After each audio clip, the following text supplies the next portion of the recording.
じゃあ一つお前さん方に話して聞かしてやろうか。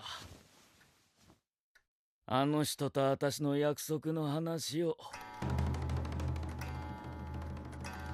長え夜になりそうだ。覚悟しな。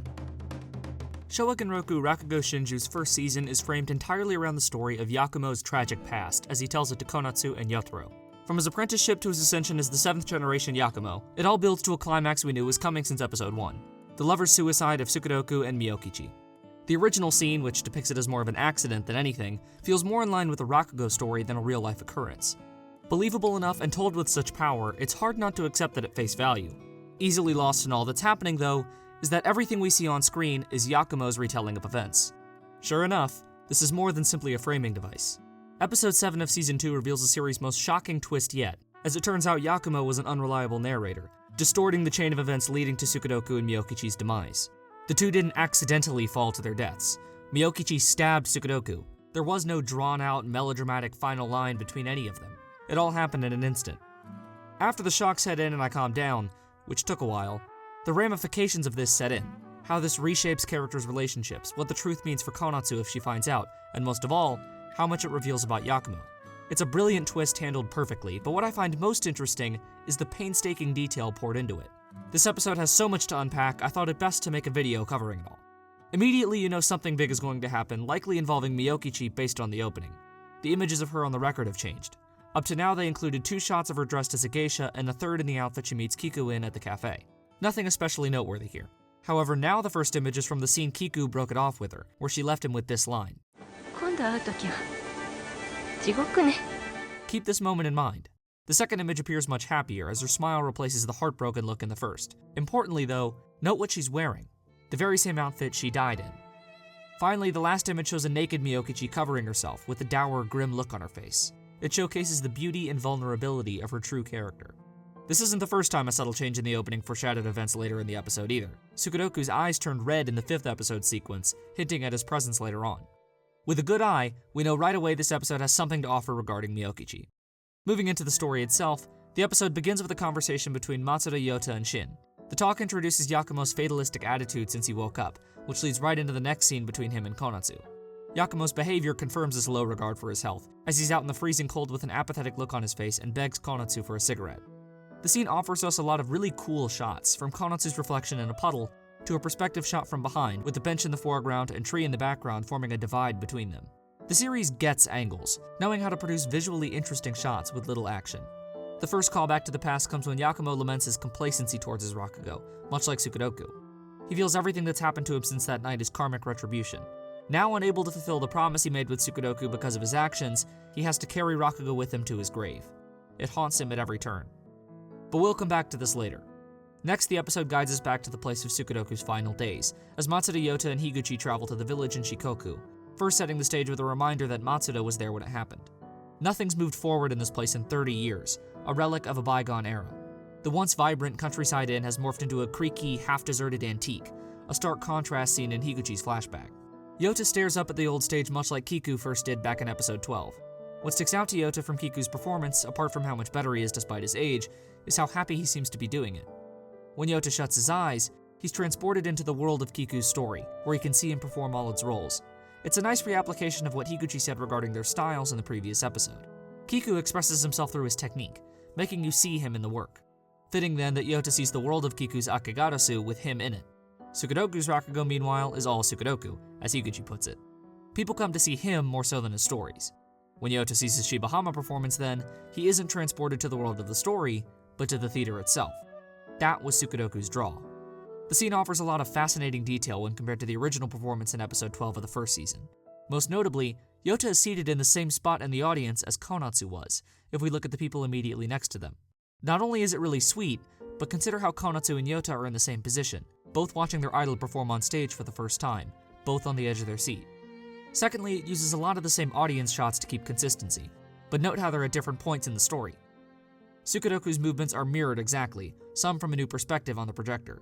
If we put the two scenes side by side, you can see how they line up even when looking at it from different angles. Given the series' well-established record for meticulous detail, none of this is particularly surprising. Earlier in Season 2, when Yakumo briefly performed Inokori for Yota, He commented how much his master's performance felt like Tsukuroku's. Sure enough, line that scene up with Tsukuroku's Inokori from the first season, and the two match frame for frame. You might not catch them at first, but these small details make the world that much more immersive. Peaceful, calming shots of the river and the window at the inn have a discomforting serenity, and images of Tsukuroku and Konatsu's now completely dilapidated old house, played to his performance, serve as a chilling reminder of the dissolved happiness the past once promised. With the performance over, the three visit Tsukuroku and Miyokichi's final resting place, where Matsuda reveals the stunning truth behind their deaths, that the story Yakumo told Yota was a lie. This version feels much realer than the one we heard in the first season. Miyokichi huddled in the corner, frantic and horrified with what she's done, is an image that will stick with me. The femme fatale we'd seen up till now melted away. She sounds so weak and despondent.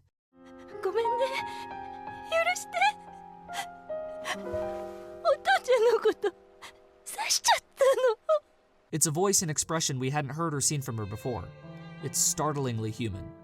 Konatsu then causes Miyokichi to fall, with Tsukuroku jumping after her. Yakumo barely manages to save Konatsu, who passes out from the trauma. So why did Yakumo lie? Why did he tell Konatsu it was his fault? For one, to protect Konatsu from knowing. If she found out she was partly responsible, it would devastate her. Of course, she shouldn't blame herself for what happened, but she would. He's willing to become Konatsu's villain if it means protecting her from the truth. He blames himself anyway, so it's a fitting punishment. By pinning it as an accident, that clears Miyokichi too. When handled poorly, the unreliable narrator can feel like a cheap way to negate the story, a sort of it-was-all-a-dream cop-out. However, Rakugo executes the trope just right, as it not only makes sense given the context of the character, but also reveals much about our narrator himself. It seems clear Miyokichi went to the inn intent on a double suicide with Kiku, and that Tsukuroku got in the way. In Yakumo's falsified version of events, she suggests they fall off the balcony together. Then there's the obvious question of why would she have a knife and invite Kiku to the room if not to kill him and then herself. It also falls perfectly in line with Miyokichi's last words to him when he left her, that the next time they met would be in hell. You might think of her as the villain in the story, but consider she's been dragged through the mud practically her whole life, toyed with and dumped by the person she thought would save her, and finally stuck in a dysfunctional relationship with a lazy, failed man she didn't love, and a daughter who idolized him anyway. We can't know exactly when Yakumo's story branches off from what really happened, nor how it went from there to the stabbing, but one thing's for sure. The scene with Yakumo holding on to the two before they fall definitely did not happen. Knowing Yakumo made this version up, we can glean a lot about his psyche from this line.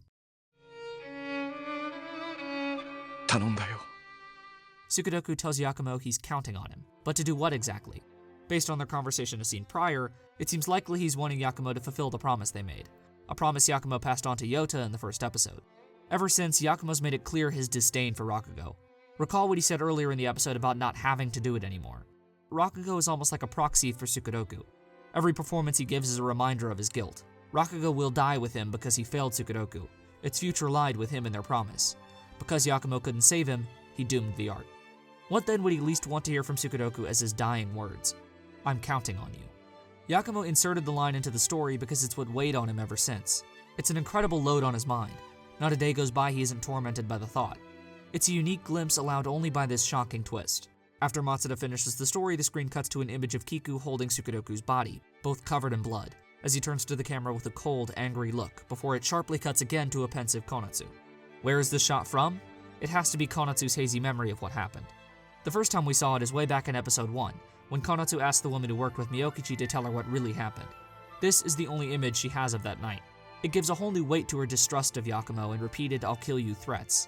This is all she has, and it looks pretty damn bad, especially given that Yakumo's story clearly doesn't line up with it. Whether Konatsu ever learns the truth remains to be seen, but we know it'll traumatize her. I think we all felt a bit like Yota here, wanting to just give her a hug. With the truth out in the open, the series now has a clear story direction moving forward, as Matsuda instructs Yota and Higuchi to save Yakumo from himself. Don't let him die believing he's taking Rakugo with him. Secure a future for their art. Showa Genroku Rakugo Shinjuu gets storytelling. Its timing, direction, and narrative has a remarkable flow episode to episode and scene to scene. Who knows if this will even be the last version of the story we see? There's still plenty about it we don't know. Either way, if it's anything like what we've seen up to this point, I can't wait to find out.